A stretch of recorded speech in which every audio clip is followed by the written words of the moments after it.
سرخط خبرهای مهم. پارلمان تاجیکستان سازشنامه مرز را با قرقیزستان قبول کرد. پوتین راضی شده است که حمله ها را به بخش انرژی اوکراین بس کند و آشکار شدن قلابی یک میلیسه با $20,000.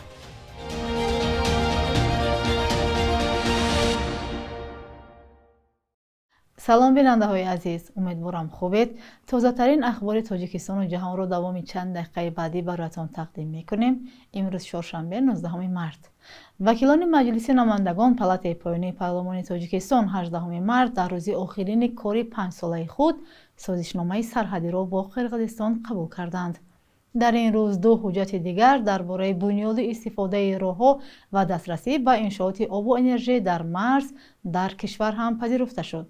از روز 19 مارت هیئت نوی وکیلان پارلمان به کار خود سر می‌کنند. سازشنامه مرزی تاجیکستان و قرقیزستان روز 13 مارت در شهر بیشکک امضا شد.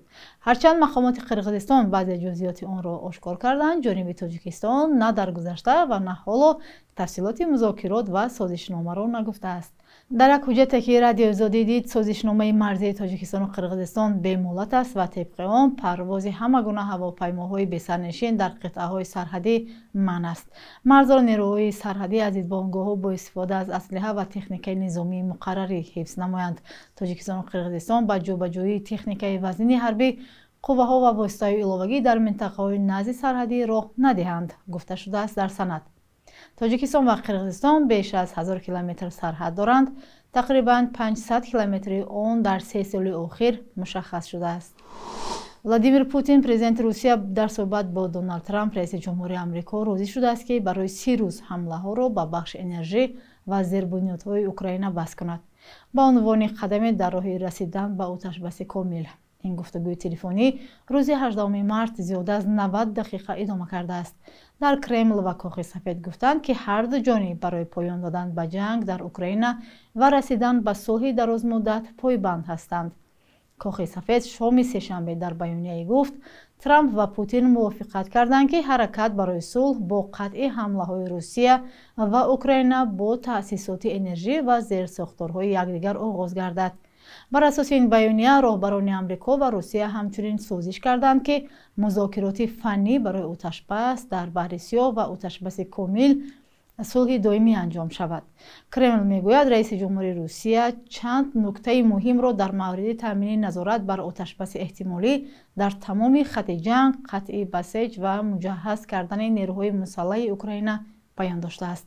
مسکو همزمان گفت مذاکرات صلح باید از بین بردن سبب‌های اساسی بحران و منفعت‌های قانونی روسیه را در بخش امنیت به نظر گیرد. روسیه در ماه فوریه سال 2022 به خاک اوکراین حمله کرد. با ادعای ولادیمیر پوتین حکومت اوکراین را ملت‌گرایان راهبری کرده کمشماران روس را در شرق این کشور می‌کشند و هدف روسیه غیر نظامی و خلاص کردن اوکراین از دست ملت‌گرایان است. تغییر اقلیم و خشکیدن چشمه ها به کار آسیابی یک ساکن ناحیه دنقره ولایت ختلان تاثیر کرده است. این مرد آسیابدار میگوید کم بودن شدت آب باعث کاهش مزاج او گشته است. چگونه؟ سرانگیز نوروز شاه گزارش میدهد. تغییر اقلیم و خشکیدن چشمه ها به کار آسیاب خالدار نیز تاثیر کرده است. اگر 10 سال پیش این آسیاب در یک ساعت تا 50 کیلو گندم را آرد میکرد، حالا برای این باید سنگ آسیاب از صبح تا شام بچرخد چون شدت آب کم شده است. همون وقت کارش خوب میشود که اگر آب کلان باشد. چقدر که آب کلان باشد کار سنگ آسیاب تیز میشود. کار آسیاب هم نتیجه دارد، تیزتر آرد کرده و آرد خوب کردن میبرد. مشکل تنها کم شدن آب نیست. کاهش کشت گندم در صحرا، زیاد بودن آسیاب‌های برقی و فروش آرد در بازارها مشتریان آسیاب خالدار را انگشت شمار کرده است. آسیابان میگوید مشتریانش بیماران دیابت قند و آنهایی هستند که از فشار بلندی رنج میکشند و با توصیه پزشکان از آرد گندم استفاده میبرند. آرد آسیابی خاصیت‌های شفایی هم دارد. چون که در ارگانیسم زود هضم می شود از حساب ملایم بودنش، از حساب گرم نشدنش. من آدمانی که بسیار وقت معدهشون درد میکنند یا که کسلی های قند دارند از همین آرد بیشتر استفاده میبرند. осиёби холдор рустамов дар ноҳияи данғараи вилояти хатлон ягона аст. омӯзгори собиқи деҳаи кулишодӣ дар ҷамоати сангтуда ки акнун ба 70 даромадааст мегӯяд тасодуфан осиёбон шуд. даштум писари калоним шералӣ рафта ба ман гуфт ки ота ҳамин осиёбро намехарем. албатта ман ба падари баро вақт қайди ҳаёт буд падар ба ӯ кас маслиҳат кардам. падар гуфт ки албатта гирифтан дар кор чунки дукон ҳам мехӯронад ҳам мепӯшонад.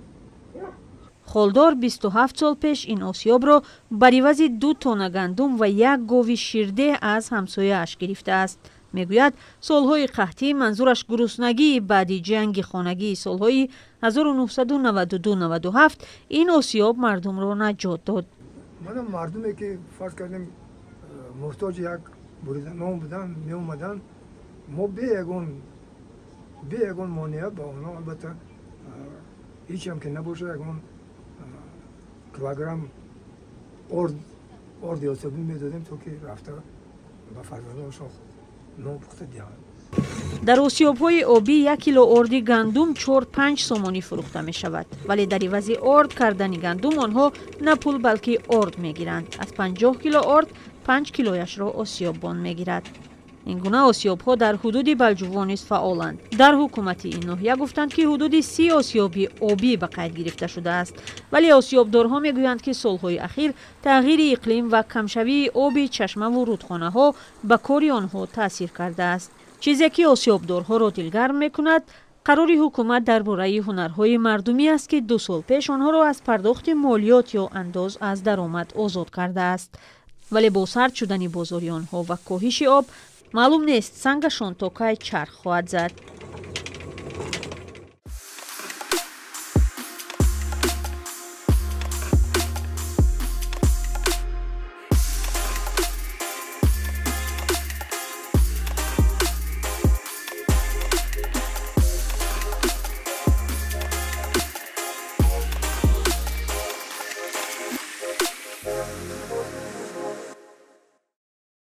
оҷонсияи зидди фасоди тоҷикистон аз ошкор шудани ҳолати қаллобии як корманди раисати вазорати корҳои дохилӣ дар вилояти хатлон хабар дода навиштааст ки бо гумони қаллобӣ нисбаташ парвандаи ҷиноӣ боз шудааст. ӯ ба гирифтани $20,000 аз як шаҳрванд барои аз ҷавобгарии ҷиноятӣ озод кардан гумонбар дониста мешавад. оҷонсия аз ин нафар Назаров Ф ном бурдааст ки ба ҳайси ваколатдори оперативии шӯъбачаи мубориза зидди гардиши ғайриқонунии маводи мухаддир дар раисати вазорати корҳои дохилӣ дар вилояти хатлон кор мекардааст.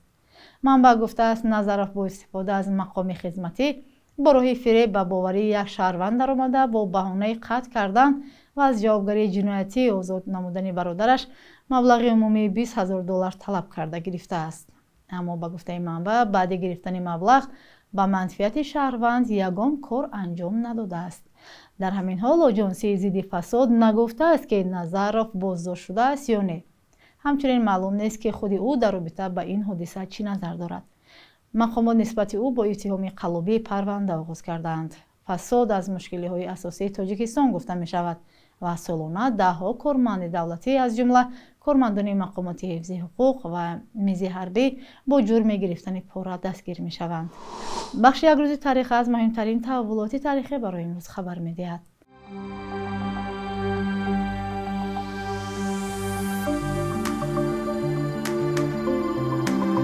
19 марти соли 2013 бо як тағйир дар кодекси ҷиноӣ ҷазо барои пулшӯӣ ва роҳҳои мубориза бо он таҳрир шуд. таҳрир бо талаби гурӯҳӣ татбиқи чораҳои молиявии муқовимат ба пулшӯӣ ё фатв анҷом гирифт. бар асоси он даромаде ки бо роҳи ҷиноӣ ба даст меояд ба нафъи давлат мусодира мешавад ва ҳадафи ниҳоии ин дигаргунӣ пешгирӣ аз сармоягузорӣ ба терроризм унвон шуд. 19 марти соли 2019 баъди раҳбарии беш аз 30 сола дар Қазоқистони ғанӣ аз нафт Нурсултон Назарбоев бо ихтиёри худ аз мақоми президентӣ канор рафт ва ин мақомро Қосимҷомарт Тоқаев ба ӯҳда гирифт. дар чанд соли баъди ин таҳаввулот бисёр хешовандону наздикони Назарбоев бо ҷурми фасод ба ҷавобгарӣ кашида қудрати ӯ хеле коҳиш дода шуд. و 19 марти соли 2022 сардор берди муҳаммадов писари президенти собиқи туркманистон дар ин мақом ба кор шурӯъ кард. интихоботи ношаффофу хилофи ҳамаи меъёрҳои демократӣ барои бунёди як ҳукумати худкомаи оилавӣ дар туркманистон шароит фароҳам кард. 19 марти соли 2012 дар душанбе расмӣ ифтитоҳи китобхонаи миллии тоҷикистон барпо шуд. бинои бо ҳашамати 9 қабата дар маркази пойтахт гуфта мешавад бо харҷи $40 миллион бунёд шуд ва манбаи ҳифзу истифодаи садҳо ҳазор китоб гардид. аммо ба иллати камии китоб дар оғоз аз аҳолӣ даъват ба амал омад ки китобҳои зиёдатии худро ба китобхонаи миллӣ тақдим намоянд. صبح امروز بانک ملی 1000 روبل روسی را با 133 سومانی، 100 یورو با 1193 سومانی و 100 دلار را 1093 سومانی مقرر کرده است.